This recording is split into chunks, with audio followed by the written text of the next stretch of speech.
Guys, before we get going, you know what we got to do. We got to give a huge shout out to our Patreon subscribers. Thank you guys so much to Tony, Starla, Sam, Luke, Jacob, Tyler, Jeff, and our newest Patreon member, past guest of the show, Adam. Thank you guys so much for your continued support. You guys really help drive this show. So thank you guys so much. Means the world to Luke and I. Percent.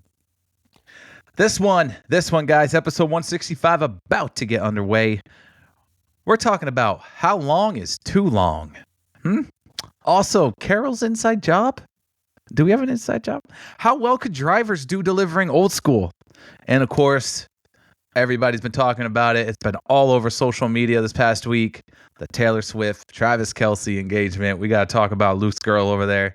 Guys, 165 about to get underway. Here we go. We got to this one address. I said, this one goes around back. He went around back, drove off, left them right at the stop. That was after getting hit by a car. Wait, you got hit by a car? I ended up drinking 24 Bud Lights in about 48 minutes. Drunken nomad stumbles out in the road and he hit me going 30 miles an hour.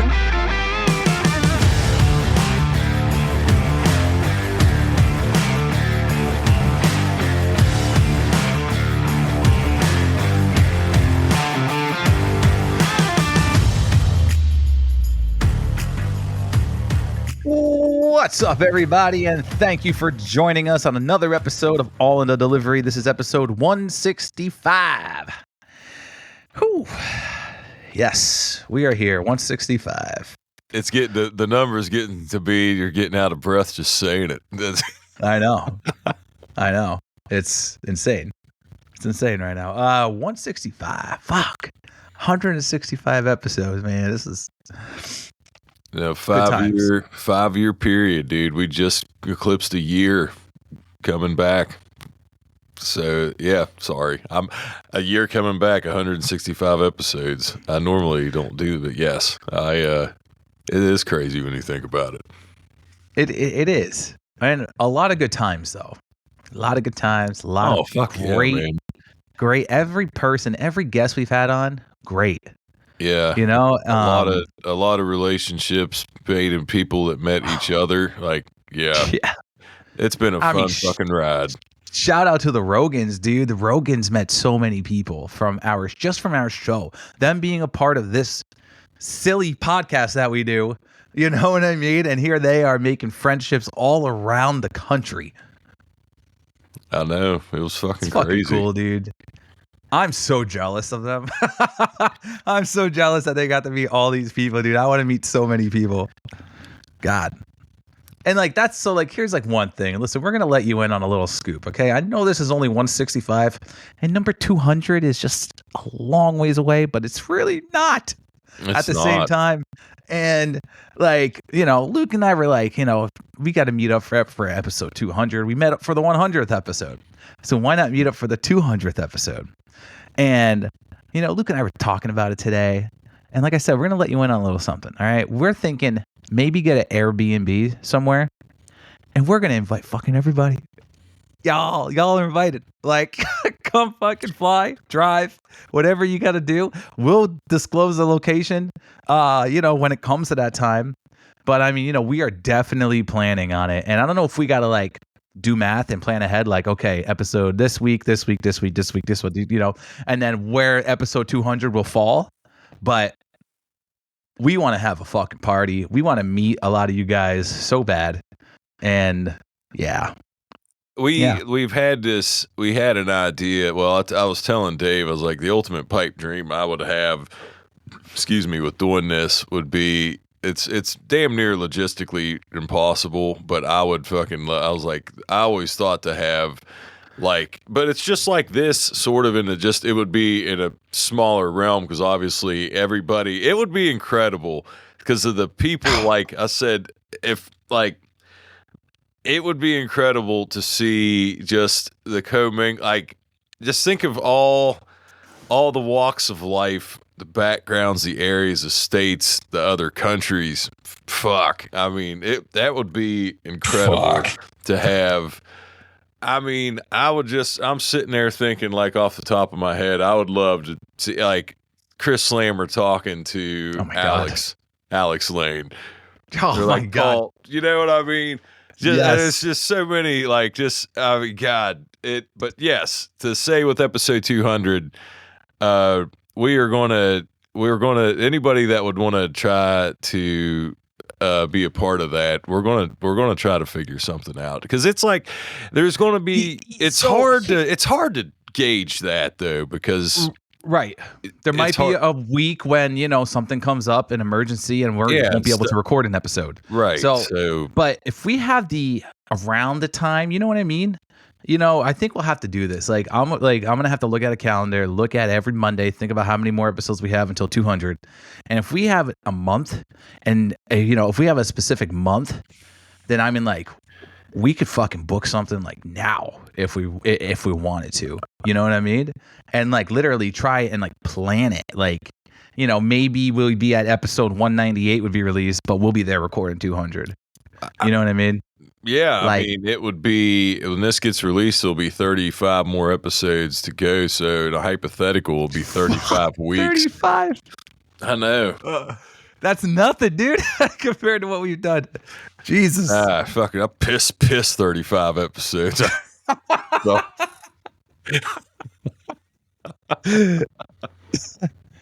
Yeah, dude, I'm just getting excited thinking about it, bro.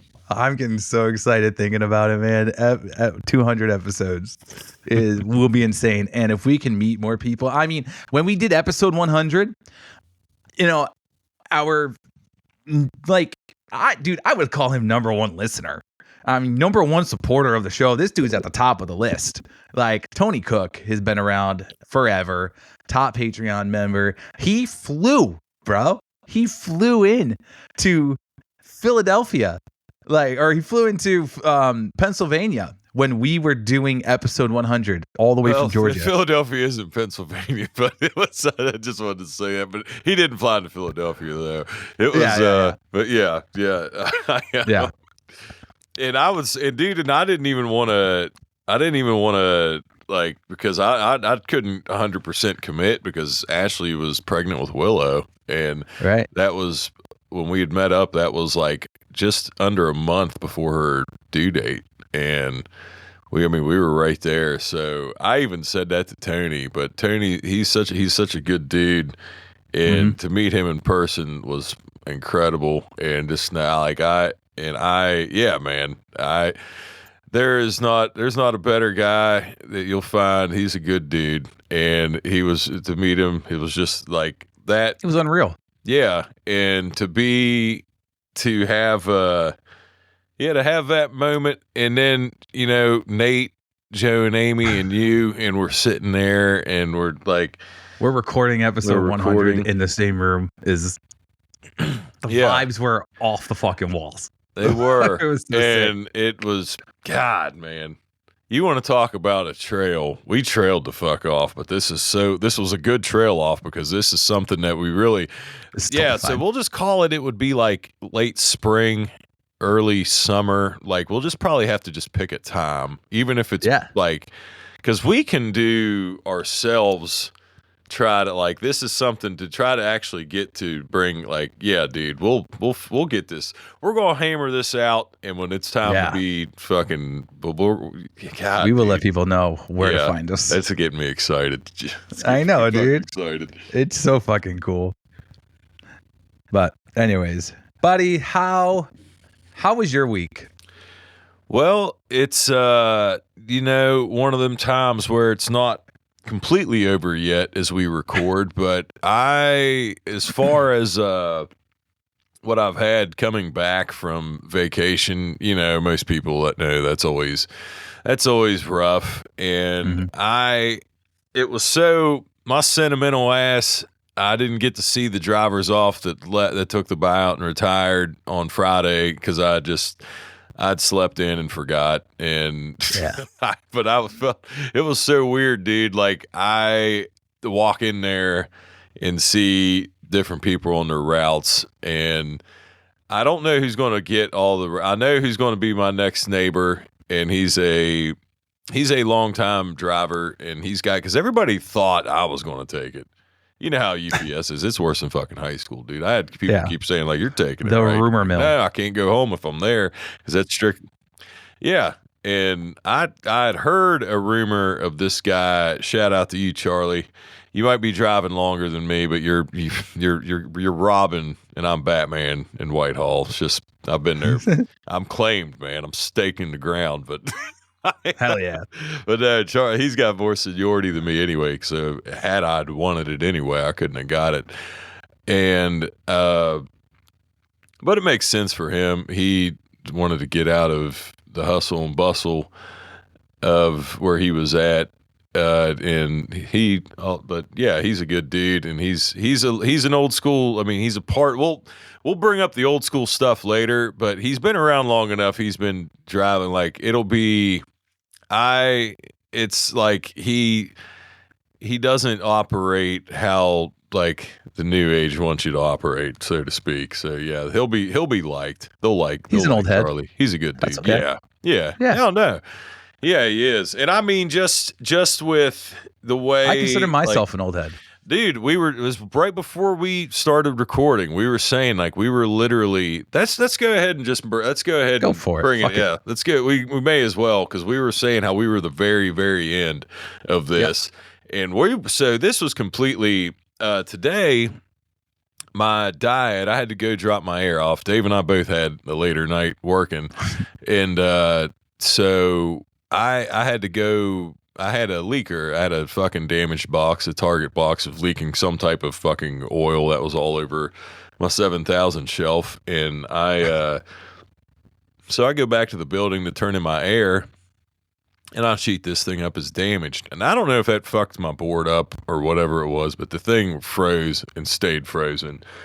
I ended up delivering 3 stops. I went back out, and it wouldn't turn on. And I called into the building, and they told me best bet would probably just be come in and get another board. And I'd already came in there to drop my air off. Like I'm not that far away from the building, but I'm far enough. Like I'm already going to be working late. I'm like, fuck this. I'm not. If it comes on, it comes on. So I start like grabbing small labels, putting them on the dash, and sorting shit and numbering stuff. I'd gotten as far as like I saw 2, and I took the small label off one of them, put a ×2 beside it, and I'm just doing all this shit. And diet ends up coming on. So it worked the rest of the day, but it was out for a while, and excuse me, it got me thinking like of how the old school way, how it was like pencil and paper, writing shit down, paper maps. Yeah. And just even stick shifts, no power steering. It would be only one lap belt, not even a cross belt. And it got us to wondering, like, I wonder how many people would be able, like, so we'll just say this out of the way. We'll just say we'll make them automatics. With power steering, we'll give you the car, the package car now, so you don't have to deal with the lap seatbelt, which is fucking crazy. No, because if you have a lap seatbelt and you have an accident, you're fucking face planting right into the dash. These are the dumbest things I've ever. Anyway, no, we can't listen. We can't give them that though. We can't. That's insulting the older drivers. Well, this is what's fair to the newer regime, to the older drivers. They weren't delivering the same amount of volume that has been going out in these times. People weren't ordering. The internet wasn't there. Amazon wasn't a thing. Yeah, they weren't ordering shit. So that's why I figured. But I'm not saying a disrespect to them. It was just a different time. And they definitely worked late, and they didn't give a shit if they worked safe back then. It was a different time. And so give you a good package car running operating package car, but with No AC. no AC, no cradle, no diad, so you don't need a cradle. No diad. And you have a manifest, a literal paper manifest of your stop count. Or how many people, like, I know my route well, and I know, like, sorting the truck, I thought, like, I could do it, but it would slow me way down with what I have to deliver, because you have to keep track of that yourself, really. I mean, if I would have had an actual paper printout of my stops, it would have been different, or because I wasn't able to get, like, once my diet turned on, I took a picture of what I had left so I knew, and then if in case it happened again. But so let's say they had a paper manifest too, and no cell phones, no maps, just paper maps, a book map. Yeah. How many drivers nowadays could do that? I would say a lot of them are fucking gone now because they took the buyout, but they but maybe they're not. They might be gone from this. No, they're still, like, I mean, I would feel like it just would be a matter of adjustment, but you couldn't give, like, you can imagine being a cover driver. This is the thing of, like, how it's different now. This is like, I feel like this is almost like trying to compare, like, when people talk about old school NBA against the players of today and that kind of shit. Like, you can't really, like, as a cover driver, it just was like, can you imagine going out with, you have a map, but your truck's just slammed to the fucking gills. And you have a paper manifest and you got your paper maps. Like, dude, you got 150 fucking stops. Like, you're not, dude. I don't feel like anybody was getting done with that. You get thrown out on a route you've never ran before. No fucking way. There's no way. But if I just feel like, I don't think they could. And I think a lot of, I think even with the diad at this point, dude, if you just take away GPS, I think people, and I'm going to go even a step fucking further. I'll say you even have a fucking cell phone, but you don't have a cradle, and you don't have GPS on your fucking, on your diad, obviously. I think a lot of people couldn't do fucking that. So, a side note, there was an app, and another driver told me about this. This was probably 6 years ago. And so this was before we had the map nav and all that, okay? And he came and met me to take stops off me. And he had his cell phone, and there was an app that had, like, GPS on it, and he could type in all the stops, and it would perform the best route for him to go in all the stops. So he sat there on this app, typed in every address of every package I gave him, and then, like, it set it up for him. Really? Yeah. So he's ahead of his time. It was Orion before Orion. It was Orion's older brother that's much smarter. Apparently, but I feel like I don't want to say that to take away from, I don't feel like a lot of people could do it. Knowing my route as well as I do, your route, I feel like we could do it. It would just be extremely, like, you're getting, like, think about how much of a clusterfuck it would be. Think about how many residential stops you have now that get scanned and DR'd. Like, if you get a paper and a pencil, you're checking off and just walking off. That's the thing, dude. It was just, they didn't have, I know their drivers worked late, but it was just, they did not, the volume wasn't the same. And I'm not saying that just because I'm in, but no power steering in the standards and all that other shit, that plays a role in it. Like, your dad delivered in way shittier conditions than we'll ever fucking have to worry about because he had nothing. He delivered with pencil and paper, did he not? Or did he have to die? Yeah, so I mean, he fucking knew. And I mean, I feel like it could be just with the standards of today, I don't think it's possible. And that's not a knock. I'm not trying to say the younger generation is fucking soft or anything. No, but it's just the way they grew up. They grew up with the technology. These kids, these kids grew up with the technology. Yeah. Yeah, dude. And the standards were, I mean, much higher. Yeah. That was, and what's crazy is that I know I've said this before, and it always used to bother me for some reason that there were like, if you couldn't go to pass driving school because you couldn't drive a standard, and then like they discontinued them, and then there would be like, I just thought to myself, dude, you going to call yourself a professional driver and you can't even drive a fucking standard? Come on, dude. Like I got memories of this from driving school, from when I first applied and to become a driver. Like you were saying, like you go to driving school, and when they take you around the city there or around the town, wherever, and they take you out in a package car, supervisor or whoever, the teacher guy sits in the jump seat with you, and you're driving that stick shift. Right. And you're driving it around, you're pulling up along the curb, you're getting as close to the curb as you possibly can in a stick shift. And then even when I got back to my center, the on-road supervisor went out with me then to see if I can drive a stick shift there too. Mm-hmm. You know what I mean? So it was like, yeah, the standards definitely dropped. We've talked about that before. Yeah. The hiring standards has definitely dropped. It's not the same UPS that it once was.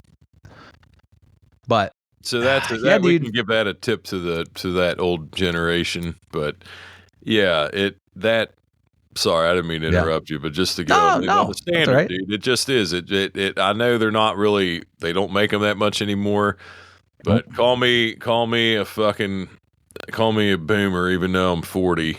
I'm a millennial, a geriatric one, but I'm still a millennial. That's always going to fucking bug me. I'm never going to be like, I'll be like, then I can't say, because if you can't say you're a professional driver, but something got put in front of you with the stick shift and you're like, nope, I can't drive it, then you're not a professional fucking driver. I'm sorry. No. That's no disrespect, because I know a lot of people don't drive them anymore, but damn, you just got to learn. That's what I do. My next vehicle is going to be a standard. I'll tell you that right now. I have my Jeep. That thing, I mean, I love it. It's fucking great, dude. And I don't want to that's part of the reason I don't want to get rid of it, because I think they're harder to come by now than they were then, and they were hard to come by then. And that was 7 years ago. True. Yeah. It's a different time. It's a much different time, and I will say I am proud to be part of that last group of drivers that had to deliver off of a map, that had to gain that area knowledge, just like without looking at a diad and looking at, turn left here, turn right here, Yeah. Like literally, dude, when I took my new route over out there last fall, like that was like one thing I was trying not to do. Obviously, like I was like, I can't look at the dyads like GPS. Like I need to pay attention, look ahead, look at all the street signs, look at the number breaks at different intersections. What side's the odds are on? What side is the evens on? Like it was all that. That's the way they used to teach you. Yeah. And now they're just like, oh, here you go. You can follow the GPS and it'll take you to the right stop. Like, yeah, I know. And it just doesn't and it's always cracked me up, because even though it's hands free, like how is that not distracted driving? Just because you're not holding a phone in your hand, but if you had your phone sitting up there, like bing bing, distracted. Yeah, exactly. Yeah, that's what I mean. Like, how the fuck is that not distracted driving, if they ever want to say it?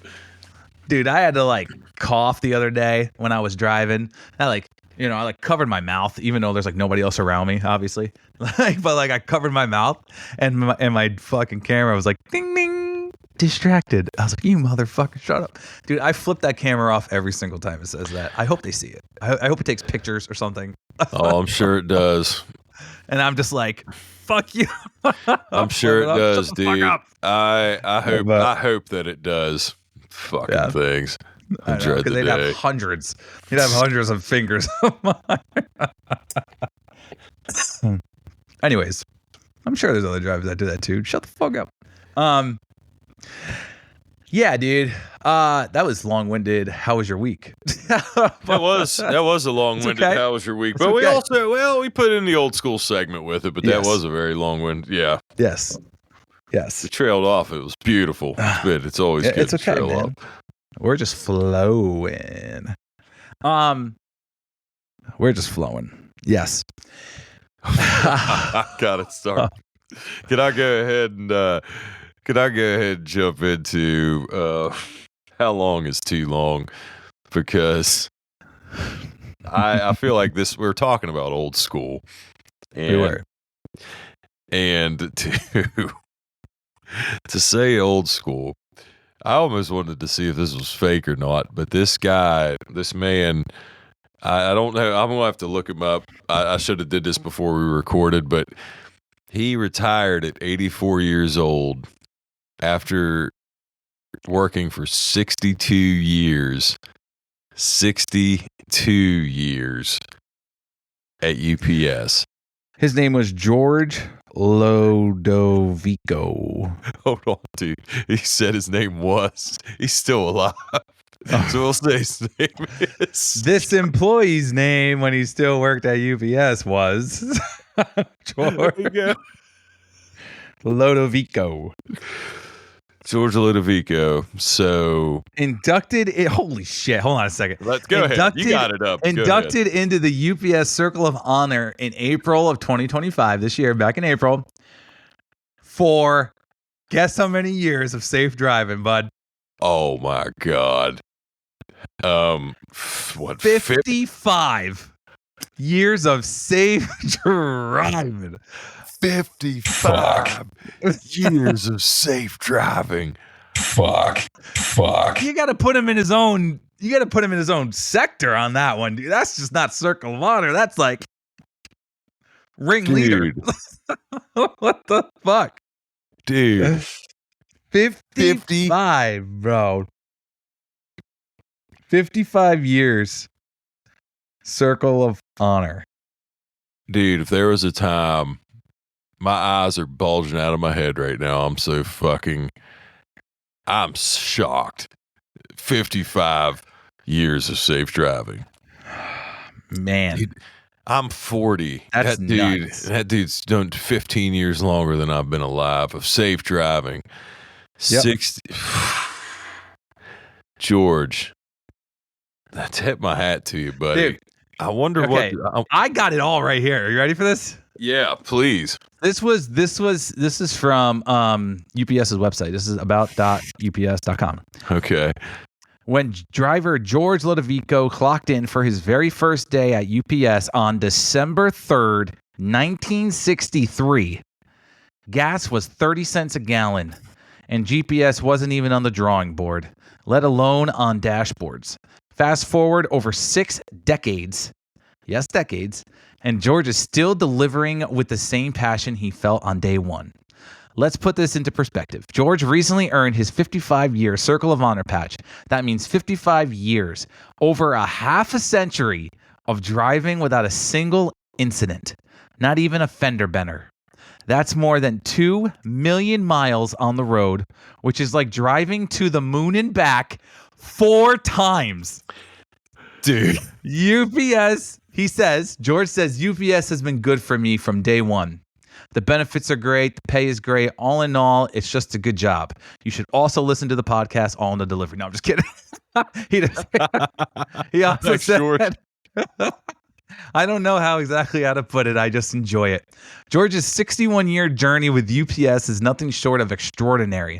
His dedication, his spirit of service, and his commitment to people reflect the very best of who we are. He reminds us that greatness isn't always about big moments. It's about the consistent leadership shown over a lifetime. And George is a living legacy and an inspiration to every UPSer who dreams of making a difference. When asked why he stayed with UPS for 6 decades, the answer comes easily. Heartfelt and humble. He says one word: service. I love to serve people. That's what I like the most, to see them happy.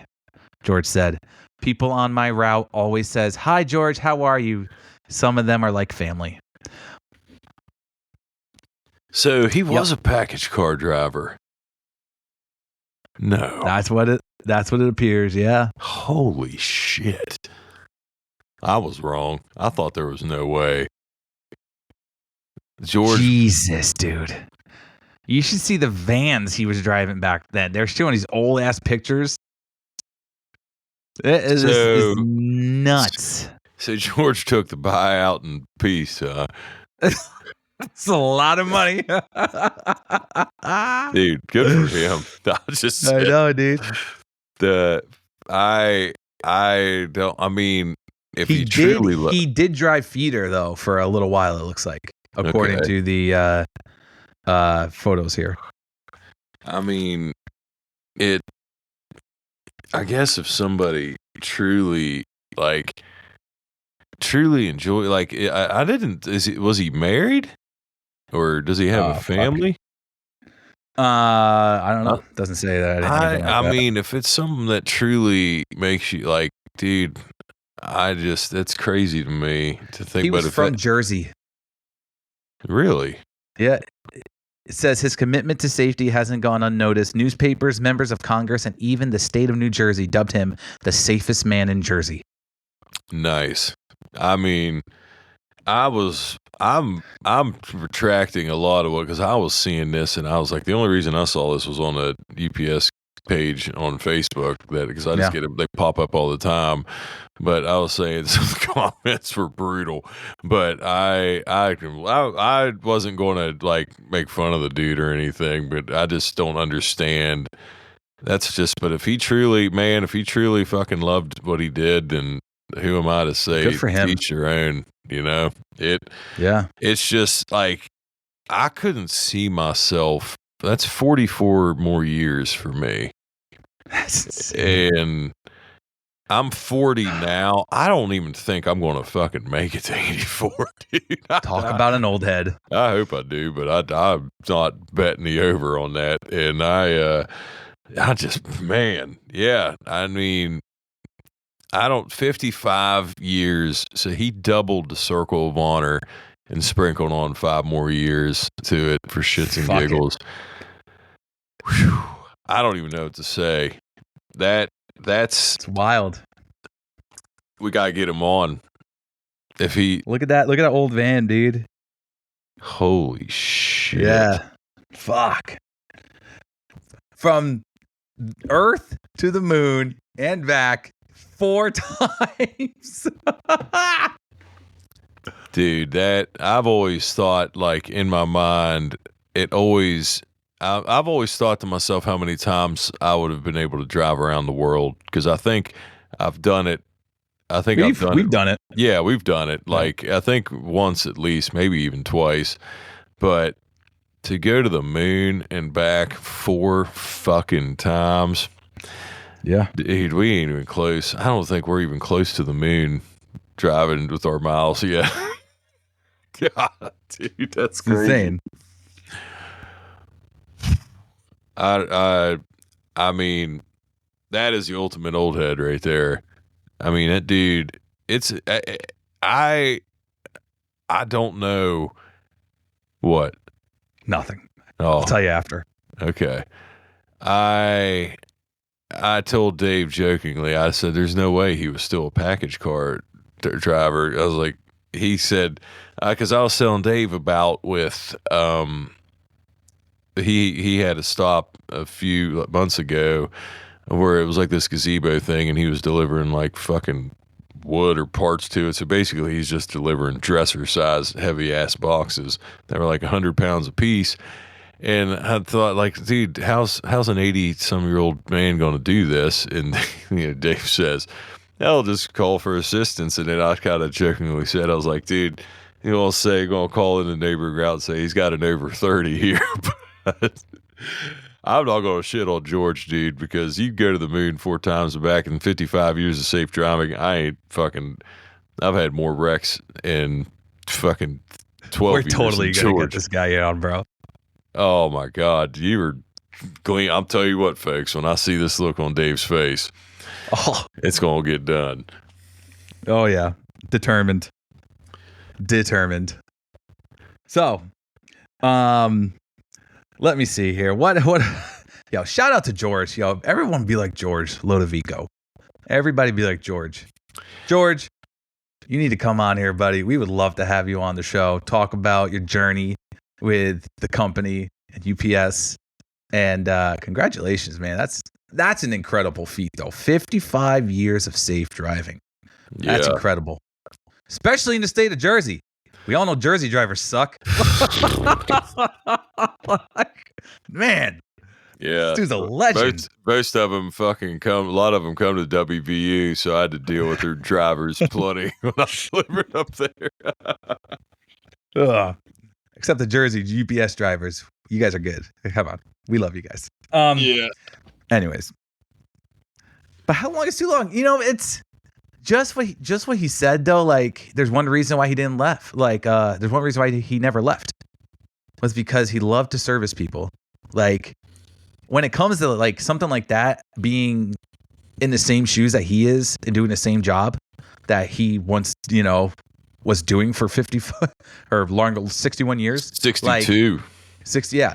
Is like, I get it. I get that. You know what I mean? Like, I understand. Like, we love making our customers smile. You know, we love seeing the joy on their face when we bring them the box.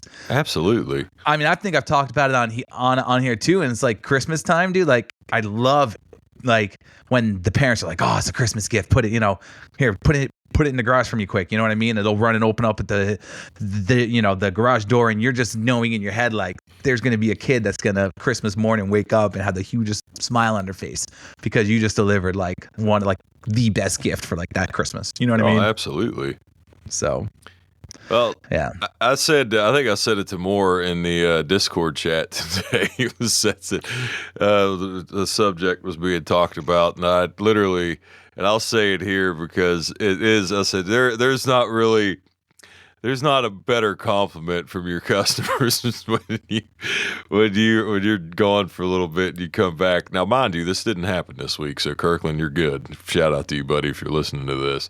But there's not a better compliment you get from your customers when they complain about how shitty everybody else was that wasn't you on your route. But they can be like, hey, I'm glad you're back. I'm like, thank you. It makes me glad to be here. Of course. Nah, man, it's true though. But the Christmas stuff, you're right. I always say it does. It makes it, and you know, it just as. I mean, you know, obviously you have young kids yourself, so you know it's a magical time for kids at that age and when they're younger. Absolutely. So yeah, if it comes in something and you can do a part of it to not ruin, like that's another thing. And I'll say this to everybody: I'm not trying to. Actually, yeah, I will say this because anybody, I love all the listeners out there and all the drivers, but anybody that has something that is clearly a Christmas gift, whether it's a Hot Wheels thing or maybe fucking something from Frozen, I don't know, but something that is for a young kid, and you don't make an effort if you can. Now, I get it. People were slammed, and fucking Christmas normally sucks for our line of work, and I understand that, but if you have something you can actually hide it, to not put it, try to just put a little bit of effort to do that, because that to me is like one thing that's like my biggest fear. I'm like, dude, I don't want them to see me deliver it and then question anything about Santa being real. I'm like, fuck, I don't want to be that guy. So right. Yeah, if you can hide it, do anything, make sure you do it if you can. But a little side note, because I hate it too, delivering when it's something that doesn't even have. I was like, God, can't you be more fucking discreet? Man, it's just like right there on the side. True. It's true. God, dude. Yeah. So, the inside job. Yeah, I'll tell you, that was just something that was cooked up this week. And yeah, some thoughts were flowing. We were bouncing. I was bouncing some stuff off Dave, and we started bouncing some stuff off each other, and we had to bring in the lifeline, as I would call them, because I said everybody UPS relay. I said, I wonder if I bet Brad Mosier would know about this. So I, of course, my shitty service, and I got on. Brad was on the phone with Dave, and he had said that it kind of makes sense. So, I want to before we get into this. Let's just put our tinfoil hats. Yeah, on. This is tinfoil hats. This is nothing. I'm not trying to accuse because I don't have any proof. This is just stuff in the open market that you've in a timeline of shit. It does. It makes sense. Just because we had talked about the stock purchase that Carol had made with her bonus. With her $2 million stock bonus, yeah. And it was at a time when it was like the worst week that UPS had for like 6 years or 5 years or something. And it was like right at the end of that week. Like the way trades work is they goes Monday through Friday. And this was like Thursday evening that this gets this $2 million bonus. And it's like we had the shittiest stock week of UPS in a while. So it's the irony that.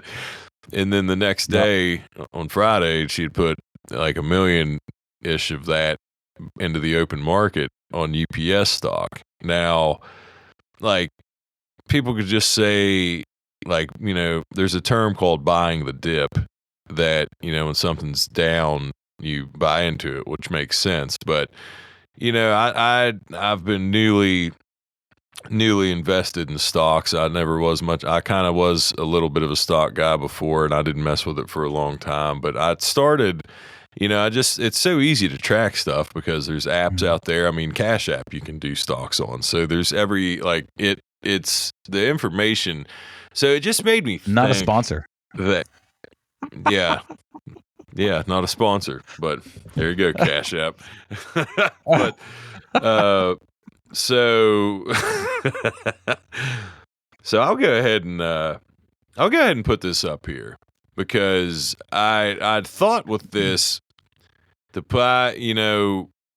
she's the head dog. She's the big dog on the block. She's the CEO. It all goes through her. So this is like the stuff that we don't really know for sure with how projected revenues are made and how all this crap in the market goes, but just follow along here for everybody. We have. So did we see? I think January, end of January, beginning of February was when the news about the Amazon contract came out. As of the first of this year, our stock was right around $125, $126. So it gets up to about 136. And then the Amazon news comes out and it dips down to about 110. And then that goes for a couple months staying at that. And then it dips down another time with the missed quarter, the revenue projections. Now, we made roughly $600 million more this quarter than we did the previous quarter. But because of the missed revenue projections, it made the stock price fucking drop like 10% that day. So that was another thing that because I don't know shit about shit. But I'm thinking like, $600 million is that's a substantial amount of money. We made that much more in this quarter than we did in the previous. But because this is a missed projection, that it makes the fucking stock like, are you telling me like investors see that and they're like, holy shit, I gotta get the fuck out of this thing? Like that I don't get. Like that's the part of this that I'm trying to say that I'm not like, we're not financial, you know what I mean? But shit, that's weird. Yeah. It's weird. And then it goes with like 2 months where it stays around in the 90 some to $100 range, and then right before like end of July, right into August, it drops all the way down to $84.50. And then it's like the end. She gets the $2 million bonus right in that time, and buys all, you know, million some dollars worth of shares right after that at roughly $85 a share. Now, like, I don't know if it's shit because how they do with the revenue projections, but it's like, dude, it's weird. It's weird. On the open market, you just fucking drop that on there. And we've been told that investors don't really like that when they do that on the open market, correct? Because it takes away from them. So that's even more like giving a, you know, but and it wasn't a small buy. We're talking $1 million. Yeah, it was almost 12,000 shares of stock. That's a fucking when I added up just the dividend at the end of the year, what that would make on that, it was $76,000 a year just for the fucking dividend of that purchase, that what we pay out right now per share. And like if our stock shoots up next year and a fucking like skyrockets up or starts, I'm not saying we're going to skyrocket. It's not going to be like fucking GameStop was that one year where it like shot up crazy, but if it goes back up to like $120, $130 a share, I'm going to be kind of like, man, it seems kind of, I don't know. It makes you wonder of stuff that people can manipulate themselves to have the power to do it. And it's like, it's like, I guess technically it's legal, but it just seems like it would be quote unquote insider information. So that's all. Like we'll see how this plays out, but it is a very, very, there's just things that have come up this year conveniently that has made the stock prices drop, you know, not just a couple bucks, but you know, you go from 125 to 85. I mean, shit, man, that's a 40, you know, for the people that are retired, that are drivers or supervisors, whatever, that have stock in UPS, that maybe rely on that. That's a substantial fucking blow to them. And I'll just end it on my end on this. If you want to add anything to it, Dave, feel free. But I said this to him before we recorded, and I feel like I should say it again.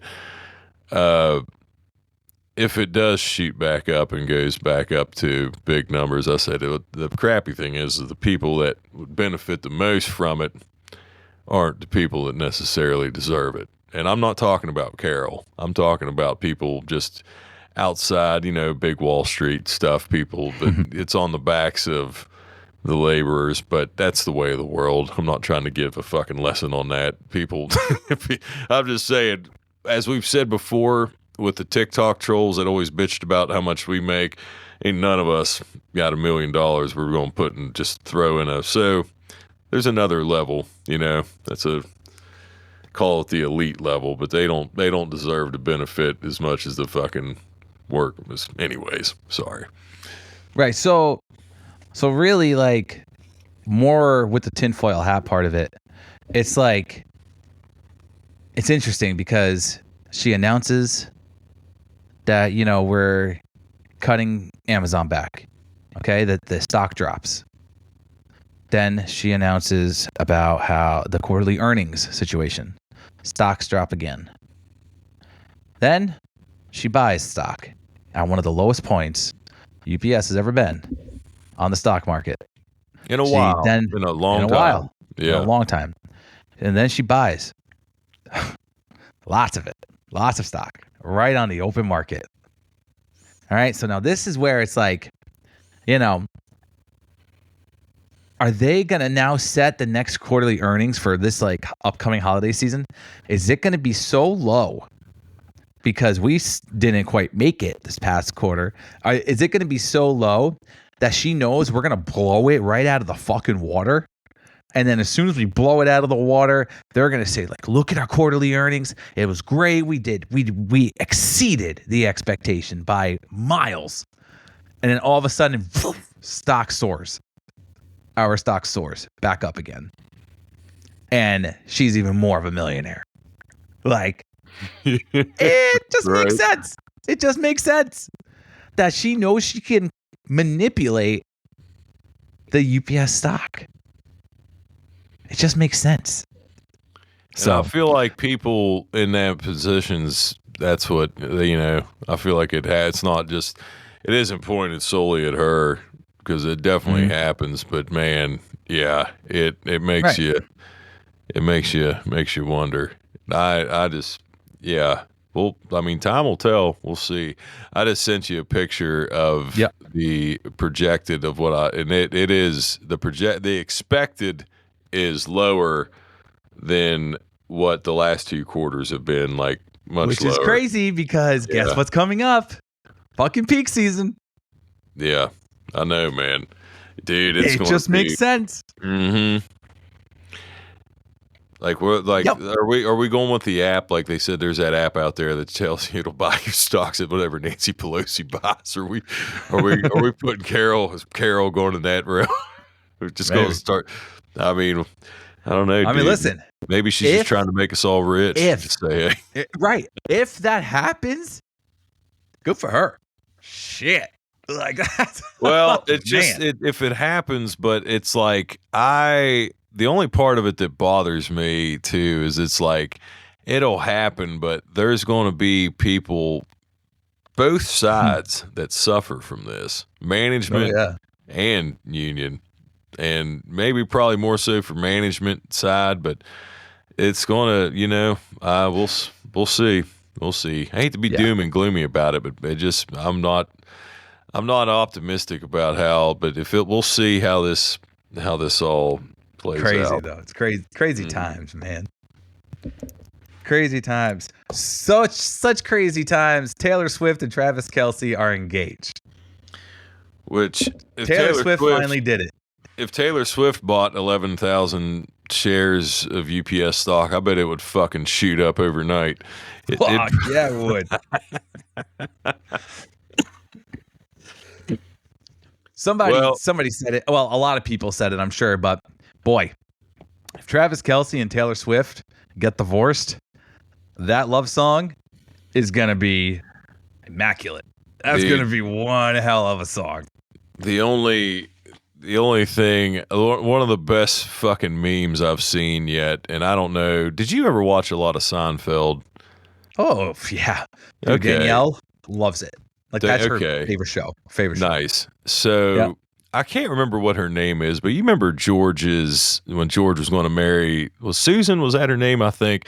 George was going to marry Susan, and he didn't want to marry Susan. And, I hope it's Susan. I fucking feel like it is. But George's fiance, we'll just say that so I don't fuck the name up. He didn't want to marry Susan, so Jerry or Kramer, one of them tells him to ask his fiance to sign a prenup. And when they get to the scene, so I'll just say that the meme starts at the beginning of the scene, and it says Travis Kelce and Taylor Swift. So, obviously George Costanza being Travis Kelce. and he says, I think it would be best if we sign a prenuptial agreement. And like, she looks at him and she's like all sad. And she's like, a prenup? And he said, yeah. And like, she goes from sad face and then just starts cracking up laughing. And she's like, you don't have any money. I make more money than you. And she gets up, starts laughing, walking away. She's like, yeah, give me the papers. I'll sign them. And fucking just walked off because he didn't want to get married, couldn't figure out a way out. But that meme was fucking killing me because I thought, dude, no way, no way he probably Yes, it was Susan. It was Susan. Was it? Nice. Good. I didn't want to. I was hoping I wasn't that rusty on Seinfeld. I used to watch the shit out of it, too. Danielle even just threw in the most funniest part about that episode was that she died licking the envelopes for their wedding invitations because George got the cheap ones. That's right. She did. Yeah. Yeah, that's right. She does. That's exactly. I forgot about that. Yeah. But, I mean, he spent $550K on the ring, which that's I guess, rock. Yeah, that thing's huge. I mean, huge. I don't even know what this was.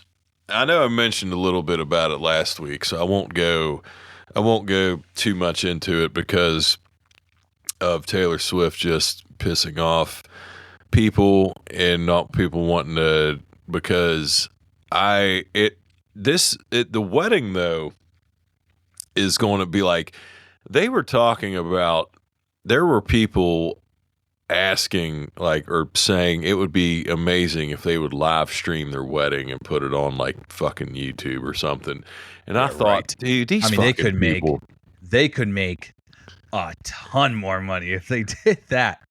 Man. So, all right, let's fucking bring up that then. So how much you think if they put it up, say who will pay us the most? Netflix, YouTube, Hulu. Holy shit, I didn't even think about the rest of them. Man. Bidding war. Man. Like, wow, Apple TV. Apple TV. What's the number, dude? I mean, it's millions. It's millions. It's for sure millions, but how? I mean, like millions. 100? Would it be 100 million? You think? Is that? Would be probably the highest paid streaming that's ever happened. When you have, and is it, and like, dude, and this is what's kind of fascinating to me because I'm just kind of learning a little bit about Taylor Swift only because of the New Heights podcast and stuff. Even with her and Travis Kelce dating, I've listened to that podcast for a while, but I've not really, just learning. I still, because I don't really listen to her music. I don't understand. Like, is it just like, is she? I guess what I'm asking is like, dude, is she must just be that good in the realm. I don't know what it is, or just like, dude, there's Michael Jackson status and she's fucking got it, her Beatles status, as much as I hate to fucking say that, but yeah, still, it would be, I mean, I was telling Dave the numbers. It's gotta be 100 million at least. Would be minimum. Because you think about that, dude, they would be like, all right there, people. I mean, dude, they could even make it like a $10 pay-per-view fee on it. They could fucking probably do, like, people were obsessed with that woman. And I was even thinking, like, before we started thinking about the number, because I was just thinking streaming, I thought, let these people live their lives, but now we're talking serious fucking money here. So that's serious cash. It took a 90. But is it to them? For me. Is it to them? 100 million, dude. I can't. I mean, that's more than Travis Kelce's net worth. Obviously, Taylor's got a hell of a lot more money than that. But, dude, even if you're a billionaire, I mean, how can you? I don't know, man. I guess I would say, because I think her net worth, if I saw right, she's worth like 1.5 or 1.6 billion. I would just ask it. If somebody said 100 million, I'd probably go even crazier and be like, make it 250. And her net worth's 1.6 billion. 1.6 billion. Fuck, man. Hell. Dude, I don't understand. Like, that's why I'm not saying this to trash on her like this, but it's still fat. Like, dude, it's just like, I don't know. Because this is how, I don't know, man. Like, Travis Kelce's net worth is 70 to 90 million. There you go. So yeah, that's more than his net worth. Hey, she could even. Listen, Travis Kelce is throwing out hope for all the guys out there. You can have this $1.6 billion bombshell fucking dating you. Like Travis Kelce's throwing out all the hope out there, man, for all the men, for all the single guys. I can't believe we're fucking, dude. I mean, I never thought there'd be a day I'd be sitting here like semi-simping on Taylor Swift because of her billionaire status and all this other bullshit. But here we are. Like, I just feel like I just got fucking smacked. She just smacked me in the face. Don't even know who I am. I'm like, dude, but I'm telling you, that podcast episode, I just, the stuff that I've seen, I've thought like, dude, she's got a little smart ass to her, and I like that. And she seems pretty genuine to me, man. So I'm on board. Like I said before, I don't listen to her music, but I'm a fan at that. Yep. But I think because I'm not really into her music, it's hard for me to grasp like that she's that popular. But I mean, she fucking is. It's just fucking crazy. Insane. So, yeah, buddy. I mean, I don't really have much else. What about you? I have nothing here. I'm still shocked that I've like I said, semi-simping on Taylor. I just never thought I'd see the day. God, that's it. The fuck, crazy. But yeah, no, I would love to do this, obviously, and so as you guys are listening, this upcoming Sunday is actually my son's 7th birthday, and we're gonna be going down to the Mets game, the Mets and the Texas Rangers game on his birthday on Sunday, down to Citi Field. So if anybody's listening, and if you happen to be at Citi Field on September 14th, send us a message. Maybe we'll meet up. Just maybe. I don't know. That'd be cool. Anyways, September 14th, I'll be there with the fam and celebrating my son's birthday. So happy birthday, Xander. Daddy happy birthday, Xander. Man, that's crazy. He's 7, but I told you. Second grade just started, dude. Like, the second grade pictures blew my mind. I couldn't believe it. I was like, dude, he definitely, he looked grown up, man. He's grown up. That's for sure. So, cool, man. Well, everybody, hope you enjoyed this wild one, because that's what it was. Listen, I didn't even mention this shit. Come join the Discord family. There was Baco just joined us. I don't even know this guy somewhere. But, I mean, there's people joining left and right. Come join the Discord family, guys. Come hang out with us. We are a good time. I promise. Promise you. Good vibes in there. If you have any questions about work, we got a spot for that to ask. Any pictures you want to show, we got a spot for that. Everybody's awesome in there. Come join the Discord family. You can find that link in the episode notes. Also, the Patreon. You guys are also amazing. If you want to come join the Patreon family and help support this silly show that Luke and I do and throw $1 at our face, you can come do that. Find that link in the episode notes as well. All in Nation, we are out. I'm Dave, my co-host Luke. Everybody, we'll catch you all next week. Later, everybody.